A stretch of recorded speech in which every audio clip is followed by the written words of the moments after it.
Good evening all of you. सभी आ चुके हैं अपने यूट्यूब चैनल आनंद मैथमेटिक्स क्लासेस में। और आज हम लोग सोल्व करेंगे 2013, हाँ 2013 के क्वेश्चंस बैंक को। 2013 के जितने भी क्वेश्चंस बैंक हैं आज सभी को हम लोग क्लियर करके देखेंगे। और 2013 के जितने सारे क्वेश्चंस होंगे साइंस पैटर्न्स के आज सभी को हम लोग आज सोल्व करेंगे। तो चलते हैं, समय नहीं गवाते हैं। सभी लोग कमेंट बॉक्स में कमेंट कर दीजिए गुड इवनिंग सभी को। और हम अभी आ चुके हैं आपके यूट्यूब चैनल लाइव आनंद मैथमेटिक्स क्लासेस में। और कोशिश कीजिए कि मेरे वीडियो को ज़्यादा से ज़्यादा शेयर कर दीजिए ताकि अधिक से अधिक व्यक्ति के पास पहुंच सके और वो लाभ ले सके। प्लीज़ एक बार चलिए हम लोग स्टार्ट करते हैं और हम लोग पहला क्वेश्चंस की दुनिया की ओर बढ़ते हैं। पहला क्वेश्चंस की ओर जाने से पहले थोड़ा सा हम आपको इसको जूम करके दिखाना चाहते हैं और फिर पहला क्वेश्चंस में आते हैं। अब पहला क्वेश्चन एकदम बारीकी से पढ़ना है। संगमरमर, ठीक है, संगमरमर का रासायनिक सूत्र क्या होता है? ये केमिस्ट्री का क्वेश्चन है कि संगमरमर का रासायनिक सूत्र क्या होता है। तो समझने का प्रयास कीजिएगा कि कैल्शियम कार्बोनेट, इसको नाम है छुटकू, CaCO3 को हम लोग कैल्शियम कार्बोनेट कहते हैं छुटका। ये मैग्नीशियम कार्बोनेट है छुटका। तो इसका संगमरमर का हम लोग डायरेक्ट जानते हैं कि रासायनिक सूत्र होता है CaCO3। ये सब नहीं होता है, बस दम होता है तो होता है। संगमरमर का रासायनिक सूत्र कैल्शियम कार्बोनेट CaCO3। अगर छोटका रासायनिक सूत्र पूछता बउआ तो हमारे यहाँ CaCO3, लेकिन नाम पूछता हो रासायनिक नाम तब बोलना है कैल्शियम कार्बोनेट। हाँ, कैल्शियम कार्बोनेट, कैल्शियम कार्बोनेट लिखल तैबे करो तो हमरा से बढ़िया कार्बोनेट। यही आपको आंसर मार के चलाना है। चलिएगा हम नेक्स्ट क्वेश्चंस की दुनिया में बढ़ते हैं, क्वेश्चंस नंबर 2 की दुनिया में।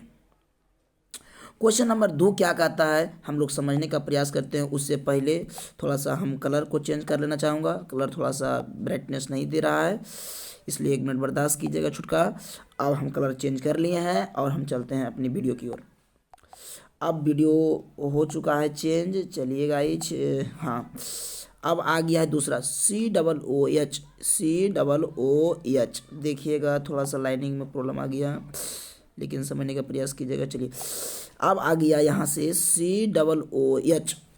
अभिक्रियाशील मूलक को क्या कहते हैं? हाँ छोटका, COOH को क्या कहते हैं? मोटा मोटी बात यह समझो तो कीटोन कहते हैं? नहीं, COOH को कीटोन नहीं कहते हैं। एल्डिहाइड भी नहीं कहते हैं, ये भी नहीं कहते हैं। COOH जहाँ रख गया वो समझ जाओ अम्ल का पार्ट है। जैसे एसिटिक अम्ल CH3COOH होता है, तो उसी प्रकार से COOH अम्ल का क्रियाशील मूलक होता है।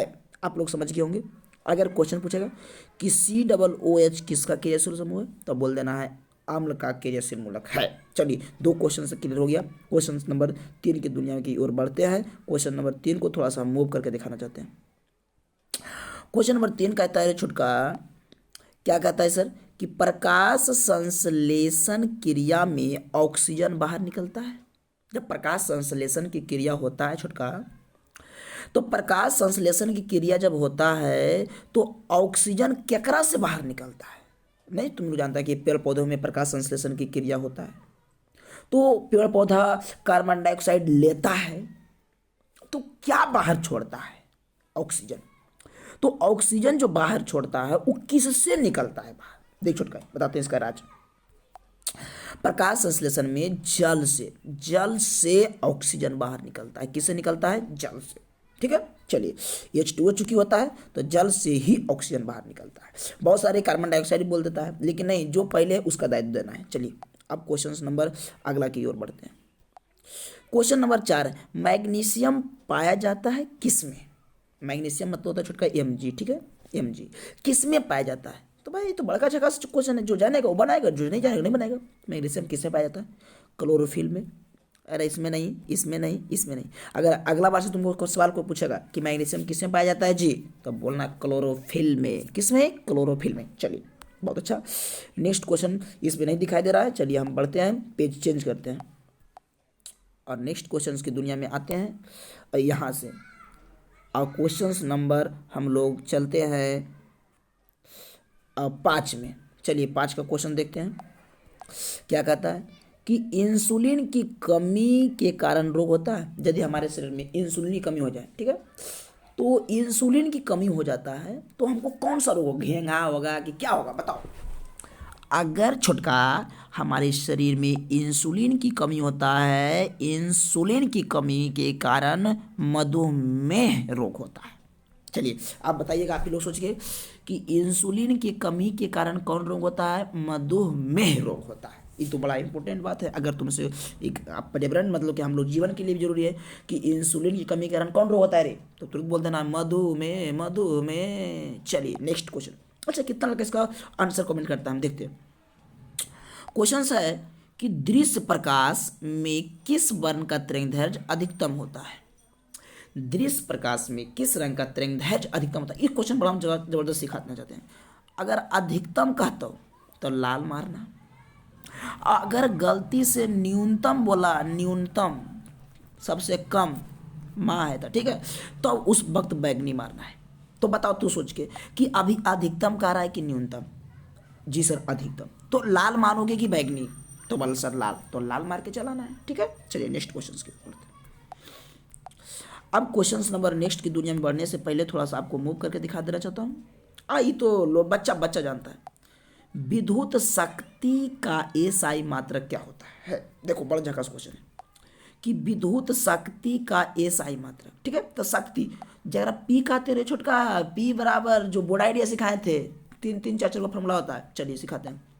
तो इसका वाट हो जाएगा, क्या हो जाएगा, वाट। वोल्ट किसका होता है सर, विभव का होता है। जूल किसका होता है सर, कार्य का होता है या ऊर्जा का होता है। कूलम किसका होता है सर, आवेश का होता है। तो ये सब बात पर समझा करो, ठीक है। तो बताओ शक्ति का क्या हो जाएगा, वाट। किसका हो जाएगा, वाट आंसर। चलिए नेक्स्ट क्वेश्चन की दुनिया में बढ़ते हैं।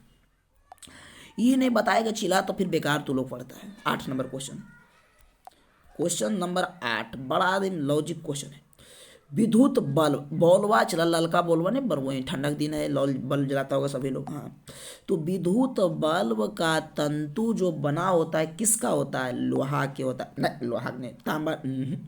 ये आ गई रे, टंगस्टन। विद्युत बल्ब का जो फिलामेंट होता है, तंतु होता है, वो टंगस्टन, टंगस्टन, टंगस्टन का बना होता है। बताओ आंसर क्या होगा, tungsten. Answer number C correct. चलिए अब आते हैं क्वेश्चन नंबर नेक्स्ट की दुनिया में। अब थोड़ा सा मैं बताना भी चाहूँगा इसको बढ़िया से कि नाभिकीय ऊर्जा प्राप्त करने हेतु आवश्यक है। 9 नंबर क्वेश्चन, मतलब नाभिकीय ऊर्जा किससे प्राप्त होगा, हीलियम से, क्रोमियम से, यूरेनियम से, एल्युमिनियम से। कहने में क्वेश्चन तो ये हो रहा है।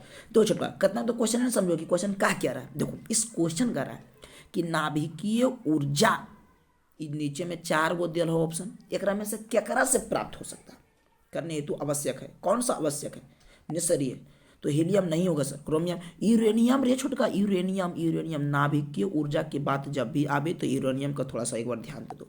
नाभिकीय ऊर्जा का जब भी बात आ जाए तो यूरेनियम का थोड़ा सा ध्यान दे दो। नाभिकीय ऊर्जा का जब भी बात आवे तो यूरेनियम पर थोड़ा सा सोच समझ लेना, ठीक है। चलिए इसका आंसर हो गया यूरेनियम, करेक्ट नंबर सी नो का। क्वेश्चन नंबर 10 की दुनिया में आते हैं। क्वेश्चन नंबर 10 क्या कहता है समझने का हम लोग प्रयास करते हैं और मूव कर देते हैं आपको। चलिए क्वेश्चन नंबर 10 आगे। 10 कहता है कि ग्लोबल वार्मिंग के लिए उत्तरदायी गैस बताइए। वाह वाह वाह, क्या मस्त क्वेश्चन है एकदम। इसको तो कमेंट कीजिए आप लोग कि ग्लोबल वार्मिंग के लिए, कौन चीज़ के लिए, ग्लोबल वार्मिंग के लिए कौन सा गैस आवश्यक है। ये नहीं बताइए तो कुछ बताइए। तो इसके लिए CO2 है। क्या है, CO2 है। चलिए नेक्स्ट क्वेश्चन के दुनिया में आते हैं। 11 नंबर क्वेश्चन। चलिए 11 नंबर आप लोगों को देख लेते हैं। लिटमस विलियन बैगनी रंजक होता है, ठीक है। तो निम्न में से किससे निकाला जाता है। तो इसका तो सिंपल आंसर है लाइकेन। किसके द्वारा, लाइकेन द्वारा निकाला जाता है, लाइकेन द्वारा निकाला जाता है। चलिए नेक्स्ट क्वेश्चन की ओर बढ़ते हैं। Question number 12। चलिए ये बड़ा जबरदस्त क्वेश्चन है, केमिस्ट्री क्वेश्चन। देखिए छोटा 12 नंबर, जब सोडियम हाइड्रा ऑक्साइड को, जब सोडियम हाइड्रा ऑक्साइड को समझिएगा, जब सोडियम हाइड्रा ऑक्साइड जिंक से अभिक्रिया करता है तो कौन सा उत्पाद देता है। देखो इसको सुनाते हैं। जब सोडियम मतलब Na, सोडियम हो गया, हाइड्रा ऑक्साइड, हाइड्रा ऑक्साइड मतलब हो गया NaOH, NaOH, सोडियम हाइड्रोक्साइड इसी को कहते हैं NaOH को। इसको जब हम जिंक से अभिक्रिया कराते हैं, किसके साथ, जिंक के साथ, जब सोडियम हाइड्रोक्साइड को जिंक के साथ अभिक्रिया करेंगे तो क्या मिलेगा, देखो क्या मिलेगा, Na2 होता है, Na2 होता है। तो ये ऑप्शन पहले खत्म हो लो क्योंकि इसमें 2 नहीं है, ऑप्शन 2 में, तो Na2 होता है। चलिएगा, तो Na2 हो जाता है। उसके बाद होता था Zn और O2 अब प्लस H2 बाहर गैस होता है, ठीक है। तो बताइए कहाँ ऑप्शन है, Na2 Zn O2, Na2 Zn O2, option number D में दिख रहा है, डी जो करेक्ट आंसर आपका हो जाएगा। चलिए नेक्स्ट क्वेश्चन की ओर बढ़ते हैं, थोड़ा सा आप समझने का प्रयास कीजिएगा। ये 12 तक हो चुका है। नेक्स्ट क्वेश्चन आते हैं हम लोग 13 की दुनिया में। अब 13 क्या कहता है समझने का प्रयास करते हैं। 13 का कहना है कि किसी उदासीन विलयन का पीएच मान, ये तो बच्चा जानता है कि किसी भी उदासीन विलयन का जो पीएच मान होता है वो 7 होता है, और अम्लीय विलयन का अगर पूछेगा 7 से कम, क्षारीय का पूछेगा 7 से ज़्यादा। चलिए नेक्स्ट क्वेश्चन 14 में आते हैं। बेकिंग सोडा का रासायनिक सूत्र, हम रासायनिक नाम भी बताएंगे, सूत्र भी बताएंगे, नाम भी बताएंगे, समझना। अगर आपसे बेकिंग सोडा का रासायनिक सूत्र पूछा तो हो जाता है NaHCO3। कहाँ है NaHCO3, ऑप्शन नंबर ए में है, NaHCO3 ऑप्शन नंबर ए में। ये हो गया आपका बेकिंग सोडा।